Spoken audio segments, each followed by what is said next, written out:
next presenter up is Caroline Beyer.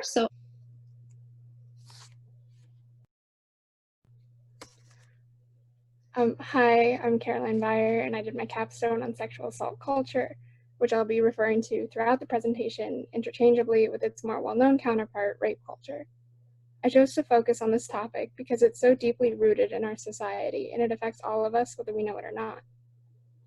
I'm presenting to raise awareness about a pressing issue that doesn't get the coverage it needs, and in order to do this, I've broken the topic down into 5 parts that each address different aspects of rape culture. So here we go.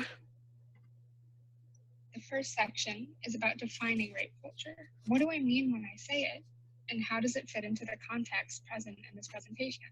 Let's begin with its dictionary definition. Rape culture is a society or environment whose prevailing social attitudes have the effect of normalizing or trivializing sexual assault and abuse. So keep that definition in mind as we move forward. Some behaviors that contribute to a rape culture include blaming the victim, inflating false rape report statistics, gratuitous gendered violence in movies and television, and teaching women to avoid getting raped instead of teaching men not to rape, among others. Now that we have some context, let's look at the reputation of the concept of rape culture. The common reaction to the concept of rape culture is to deny its existence, either entirely or for the most part. Labeling it in general is a non-issue. For many, the idea of it is more aligned with a feminist myth than anything of actual substance. It's perceived as over-exaggerated and unnecessary. Then there's the idea that feminists think every interaction between a man and woman is rape, which fails to acknowledge the varying degrees of sexual misconduct, like harassment.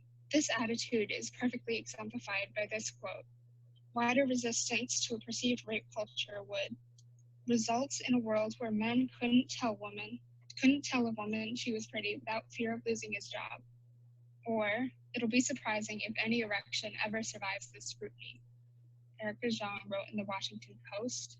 Most commonly, though, it seems people will believe in rape, but not rape culture. And hesitance to accept the idea of a rape culture forms in part because there is largely one main idea of what rape is in people's minds. Police officers, prosecutors, and juries often cling to the stereotypical image of real rape. In real rape, the crime consists of a forcible attack perpetrated by a male stranger on a female victim who has not been drinking or behaving in a sexually provocative manner, and is immediately reported to law enforcement and supported by ample physical evidence. Crimes that do not fit that stereotypical pattern are often ignored. When people think of rape, that situation comes to mind, and they think, I don't support that.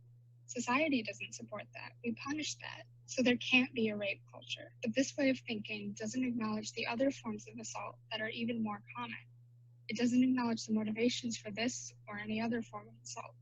There's also an inherent defensiveness that the terminology triggers. Often when men hear rape culture, they immediately think they're being blamed for contributing to the rape epidemic or accused of something just on the basis of gender.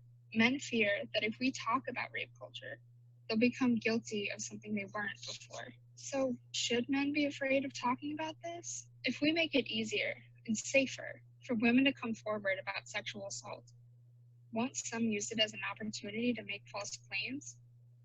Well, the rates of false reporting are actually very low, from within 2% to 10% of accusations being false. Though even this statistic is likely inflated because of the loose guidelines law officials use to classify what a false claim is. The fear and disdain men have for this subject is perfectly exemplified by the comment section on a YouTube video by MTV entitled "How Men Can Combat Rape Culture." Feminism is cancer. These sorry excuses for men are proof of it. You guys just gave me a great idea. No. Why should we be burdened with protecting our homes from destruction by fire?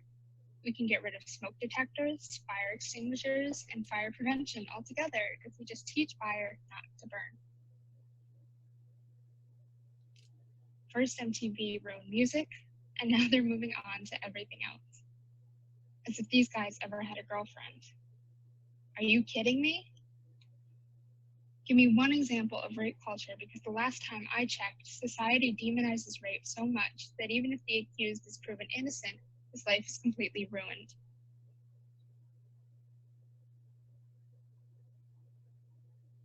This is what happens when society castrates young men. So I guess it's now a requirement to be a eunuch to work at MTV News. The only real thing is anti-man culture.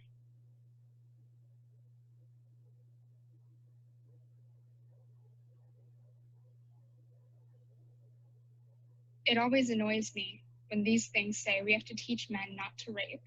Yes, let's teach people not to break the law. What a brilliant, innovative idea.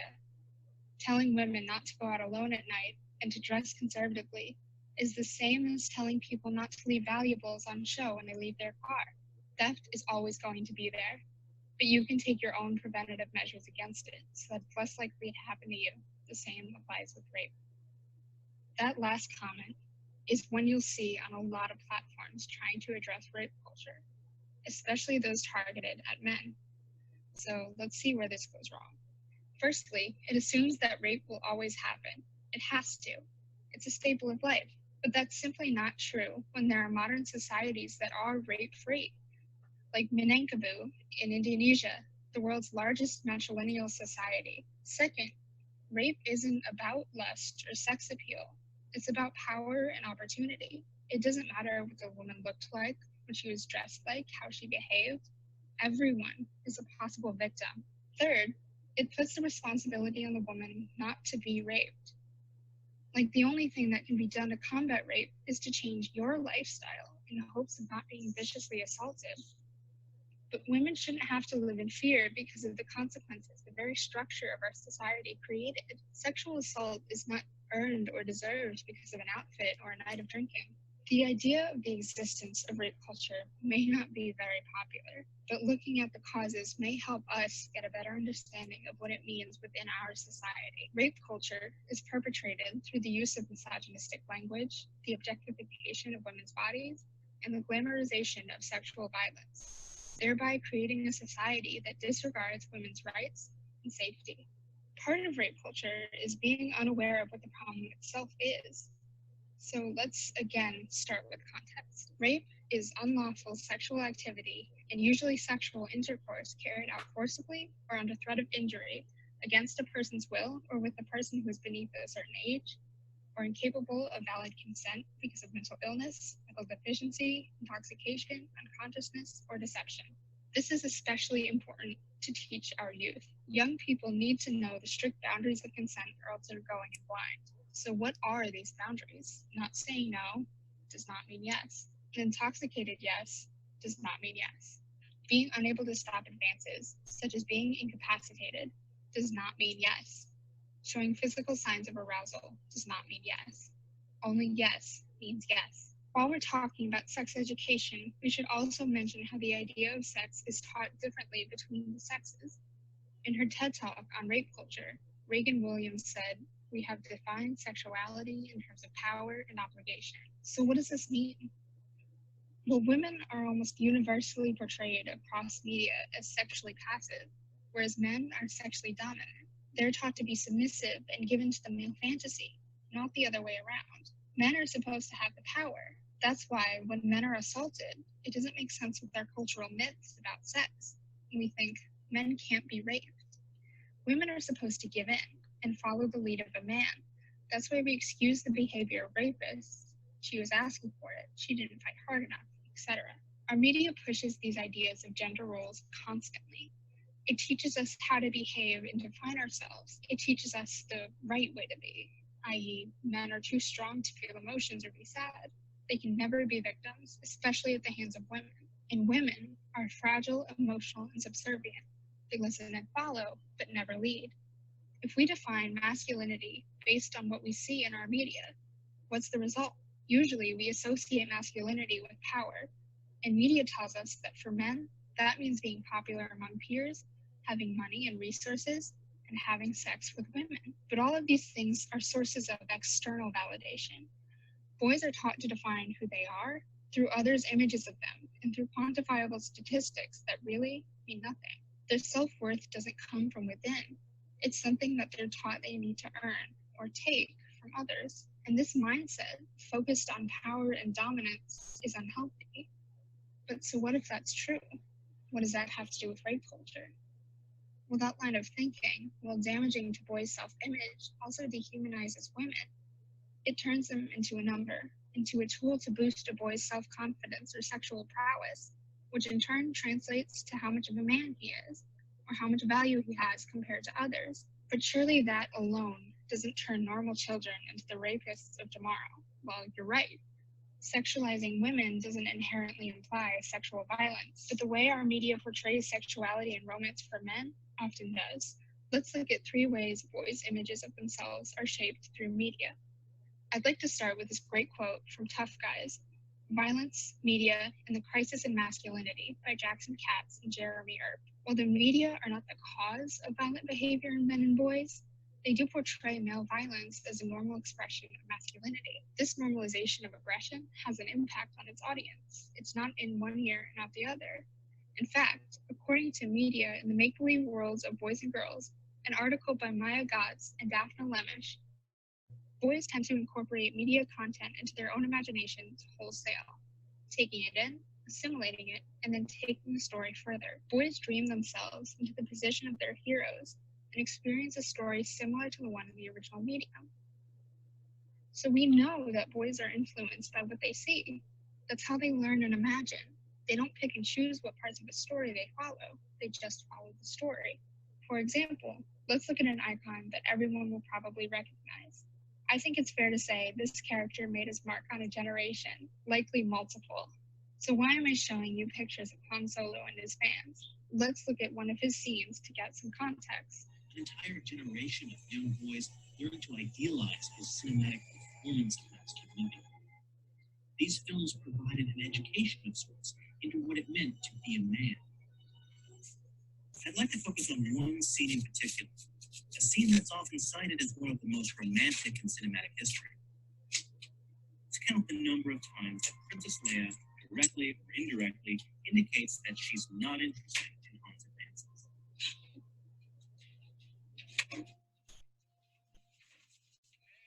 Worship, I'm only trying to help. Please stop calling me that. Sure, Leia. It's so difficult sometimes. I really do. You could be a little nicer, though. Come on, admit it. Sometimes I think I'm all right. Occasionally, maybe. When you aren't acting like a scoundrel. Scoundrel. Scoundrel.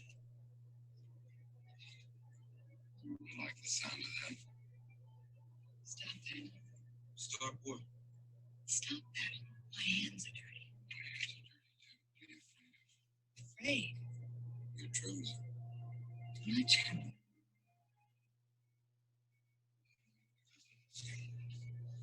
Learn to scoundrel in your life. I happen to like nice men. Nice man. Very kind. I isolated the reverse power flux coupling. In addition to its function in advancing the plot, this scene is sending us a whole bunch of messages about masculinity, about men, and about romance with women. The scene only lasts about a minute and a half, during which time she rebuffs his advances 8 different times with both verbal and nonverbal communication, and he ignores and disregards her each time. Some will, of course, object to this reading of the scene. They'll point out that as viewers we're supposed to infer that Leia, despite her repeated objections, secretly really wants it, and that therefore it's okay for Han to disregard her words. I have no doubt that is how the scene is meant to be understood, and therein lies the problem. The troubling implication here is that when women say no, they don't really mean it. That when women say no, it's just part of some courtship game where good girls play hard to get, and that men are therefore justified in continuing to pressure them until they finally give in. Now, this next topic may be uncomfortable for some, but it's important we address the source of harm that is pornography and its role in our youth sex education. According to a study done by Middlesex University, repeated viewing may make children desensitized to the damaging impact of pornography, with young people often seeing it as realistic. This is incredibly harmful because of the content of most porn, degrading to women and not concerned with displaying healthy sexual relationships. If this is how a child is introduced to and learns about sex, and they're being exposed to dangerous ideas before they learn how to recognize them. Parents and schools should really be educating their children on sex. That means safety, as well as consent, boundaries, and the emotional ramifications of that intimacy. According to a co-lead researcher of that same Middlesex report, if boys believe that online pornography provides a realistic view of sexual relationships, then this may lead to inappropriate expectations of girls and women. This expectation set by the presumed realism of pornography normalizes aggressive and disrespectful behavior towards women, especially in a sexual setting. We just have to stop here for a second and consider the message that this is sending. What pressure, what norms, what standards is created from this? More than 50 years of research has shown us what porn causes. First, porn can produce attitudes, which then goes and trivializes sexual aggression.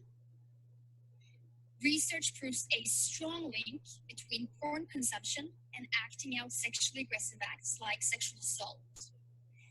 And here's the thing.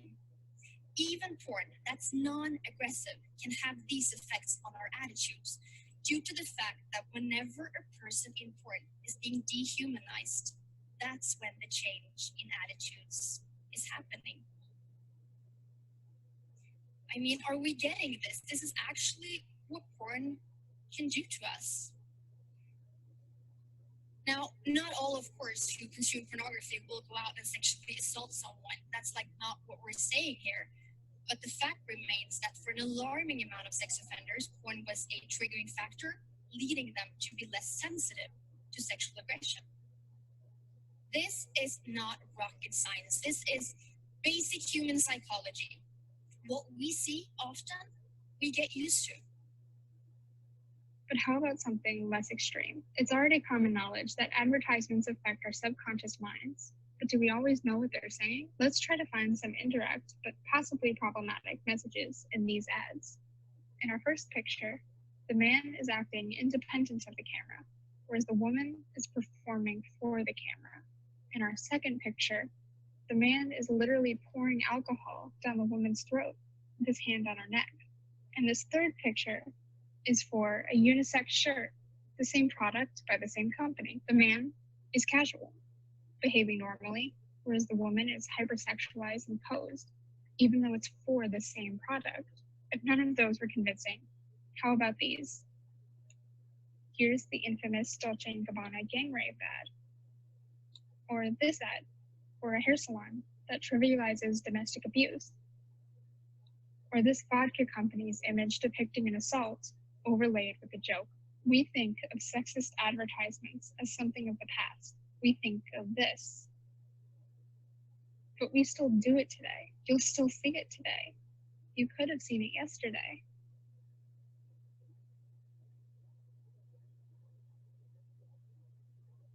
These ads are great symbols of what rape culture is. It's about normalizing these shocking images, because if violence towards women is normal and beautiful and desirable, then what stops it from being normal and beautiful and desirable in our homes and in our schools? When young men see grown men abusing their wives in an ad for something as mundane as a watch, how do they then treat their girlfriends if that's what their normal is? It's about familiarizing children with these images that glamorize violence before they can learn that it's wrong. Now that we've looked at cause, let's look at effect. What's the societal impact of all of these factors? First, let's talk about the effect of a lack of education. When people don't know the rules of sexual encounters, such as those surrounding consent, they are bound to make mistakes. A boy can think, she wanted it, because of an outfit or a mannerism, and commit sexual assault because he doesn't have the education to know better. This line of thinking requires us to accept something very difficult. Not everyone who perpetrates rape or sexual assault is just a bad apple or a bad person. Their actions can be the result of not only a lack of sex education, but the presence of harmful misinformation often put out by popular media. And this isn't to excuse or accept the actions of predators at all. We need to hold them accountable regardless of their reasons for perpetration. But we also need to look at and understand those reasons, because they don't form spontaneously and in the mind of one bad individual. They're often, if not always, the result of societal shortcomings that we constantly let go unchecked. Putting predators in prison is a band-aid, but we need to address the wound itself. We need to ask why and not cover up the issue with a simple answer. They did a bad thing, so they must be inherently bad. When we do that, when we treat sexual assault cases like that, it opens the door for us to discount cases where the perpetrator is perceived as good, so they couldn't have committed an action that makes them inherently bad. Just like there isn't one form of rape, there isn't one form of rapist. One major impact of this culture is the formation of toxic masculinity, which, believe it or not, isn't denouncing the entirety of the male gender. Toxic masculinity is the rigid and harmful standards that we raise boys on. It's things like emotional detachment, hypercompetitiveness, aggression, intimidation, violence, sexual objectification, and sexual predation. This is fed into additionally by the way boys growing up are taught to tie their self-worth to factors they can't necessarily control. That means how much money they have, how much power they hold, and how many women they have sex with. Society pushes them to try and model that image, even if it's not good for them or those around them. Toxic masculinity is an abusive cycle that feeds into itself. We've talked about how our media, like porn or advertisements, can display things like domestic abuse, sexual assault, or general violence towards women thoughtlessly. So let's focus right now on how we consume it thoughtlessly. Yes, some of those ads raised a lot of attention for how shocking and disrespectful they were, but many of them didn't. How many advertisements like those do we see every month, every week, every day? How many don't receive a storm of media criticism and personal outrage? How many just get a few eyebrow raises? And that's just with ads. We talk even less about the harmful effects of porn on normalizing violence. And when violence is so interwoven with our culture, our media, and our daily experiences, we internalize it. That's normal. That's no big deal. Seeing a half-naked woman selling you everything from beer to clothing so often desensitizes you to that image. That hypersexualization becomes not only normal, but a standard for men and women alike to compare women to. So how do we address this? Because rape culture derives some of its power from unconscious biases and hidden assumptions, simply drawing attention to it is a step towards changing it. But pushing that even further, we need to deconstruct gender roles and realize they're doing more harm than good. Being a man is more about receiving external validation. It's about vulnerability and being secure in your identity. Remove the toxic idea that having a lot of sex is manly and not having enough isn't. And being a woman isn't a limiting factor in your life. And say no. Your opinions and boundaries are valid, even if they're not treated that way. Female characters, in any format, should have a value and function they bring to the medium other than sex appeal. We need to show our youth that we as a society value women for more than their bodies, for more than sex, for their talent, for their intelligence, for their great friendship and societal contribution. We can teach girls that they amount to more than a love interest in someone else's movie. They work independently of the men in their life. They're their own distinct character. Get more women, specifically a diverse cast of women, behind the scenes to portray a realistic and human female experience. Display more versions of masculinity than Hollywood's typical leading man, versions that express emotional vulnerability and compassion. Don't use and call out others using phrases like man up, grow a pair, no balls you won't, be a man about it. You insert activity like a girl. Who wears the pants in the relationship? The language that we use contributes to our culture. What starts off as harmless leads to serious consequences as it continues to be normalized. Next, we need to advocate for emotional education. Build up boys' self-respect so they can find pride and fulfillment in themselves and not base their personalities on what they see in the media. They are enough. They don't need to strive for the harmful image of ultra-masculinity. Teach authentic confidence, not confidence through performance, popularity, and possessions. Encourage girls to take risks. Help them stand their ground and hear out what they have to say. Let them know that their voice matters. But what can we do personally in our day-to-day lives to help? Speak out against offensive jokes and language that trivializes rape. This includes things like jokes about sexual assault and comparisons of mundane occurrences to rape. Take the time to really be critical and evaluate the media's messages about women, men, relationships, and violence on TV, in movies, or even just in advertisements. Always communicate your boundaries with a sexual partner and don't assume that consent is given. it, even if you think it's implied. Advocate for yourself when you're uncomfortable in all situations, not just during sexual intimacy. Thank you all for watching and listening to my presentation. And especially thank you to my mentor, Jenny Wenroth-Halster, for letting me stumble through an interview with her and being incredibly supportive throughout the whole process. And thank you to my advisor, Ms. Davis, who helped me review and perfect my presentation. I really appreciate you both working with me and taking the time to help me reach my goal. Well done, Caroline. Nice job. Thank you.